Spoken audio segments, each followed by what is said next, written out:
All right. I want to talk about strengths, weaknesses, opportunities, and threats. One strength in a classroom is I feel like I have the ability, and this is very on topic because I've done government, to filibuster, to just talk and talk and talk. And again, I know this isn't supposed to be narrative, but I did today. At some point within the classroom, we were talking about the fourth article of the Constitution, and I went on for 15, 20 minutes on this article. That is a strength I feel like I have. The ability to unload information is a very prominent thing within a history and government classrooms. You will need to just regurgitate information. Students might not know the whole entirety of their fourth article of the Constitution, their 21st Amendment. There was a discussion my teacher and I got into today. We were physically reading the Constitution. That's the 21st article or 21st Amendment of the Constitution is about a paragraph and a half long. It's really short, and it really says we're repealing the 18th Amendment. We're not re-enlisting the 18th Amendment, and we're legalizing the distribution of alcohol. And we got to talk about that for a couple of minutes. It was the ability to read and reread and re-emphasize for our students, for their own learnings, that this is important. One weakness I have, I feel like I can... A student will say something outlandish, and I laugh. I had this happen, I think, twice. One was at my mentor, so it wasn't as bad, because it was about him not having a boat, but he likes to fish, and the students have made fun of him for it. But one of the comments a student made was funny, and I could not stop laughing.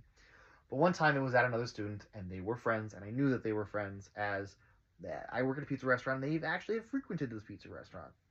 And I giggled about it. My teacher was like, hey, cut it out. Despite the fact I had a relationship with the student, even before mentoring, it's still a professionalism that you need to take place. Opportunities. The big one my mentor and I have talked about is I was not making any of the lesson plans or any of the PowerPoints. I was strictly going off of his stuff. I did influence a lot of the assignments and actually did gradings and help with spreadsheets, as even Justin today, I showed my mentor teacher how to add stuff in an Excel spreadsheet that he didn't know how to do. The opportunities of growth and opportunities of criticism, even between him and myself, were grand. Specifically today felt like a good day. A threat I have, which is part of a weakness, is I feel like I get intimidated. Walking into CUNA High School today, as it was the last session for myself, I was looking at the students and I was like, you guys really are children.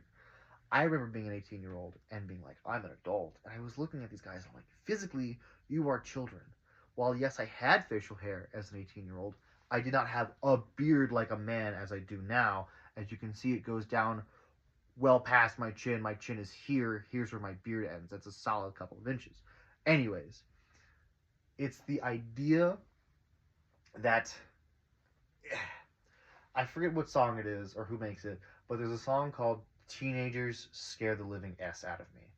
And I feel like so many people, even in the program that I'm in, talk about how they want to be a primary or elementary ed. So they don't have to deal with teenagers. And I look at this as I was a teenager. I was probably one of the worst students somebody could have, but I matured.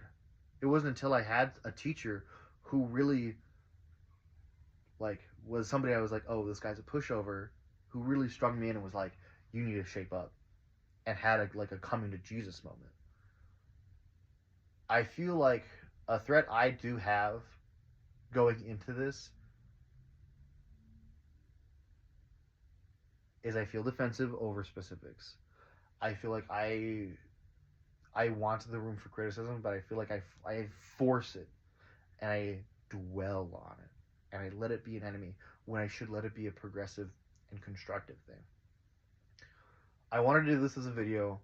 One, heavily caffeinated, very tired, as every college student is. But I feel like expressing emotions through reflection is important. I feel like the idea of strengths, weaknesses, opportunities, and threats are all different and can't just be put into a spreadsheet as easily. This might be a super liberal idea of we live in the modern age, use all the technology we have. But I feel that the ideas represented within this should be, I don't want to say progressive. The ability to share strengths and ability to share weakness are critiques of myself as a human. The ability to share opportunities and threats are opportunities of growth. Something I shared with Dr. Morales is I go to the gym a lot, and the only way you achieve doing better is by failing. I've never squatted 315 pounds, but I've gotten really close. I've gotten close on a leg press. I've squatted really close, but I've worn myself out. Could I do it again? If I tried and failed. It's that building yourself up. It's the trial and error.